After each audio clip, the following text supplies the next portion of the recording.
Gusto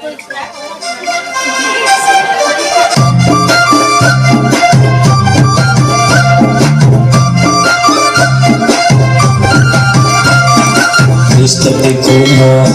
maya sariura makapangdukya kuya ongtong wai sumo tao mole no te duaro soye matono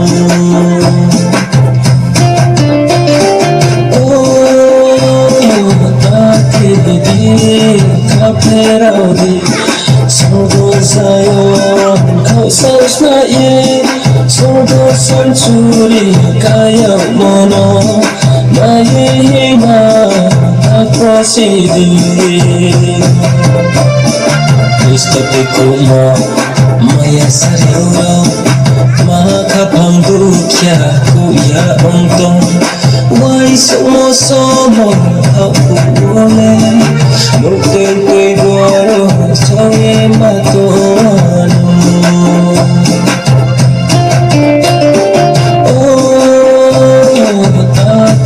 di kaperaudi sodo sayo kau sausna ye sodo sancuri kaya mono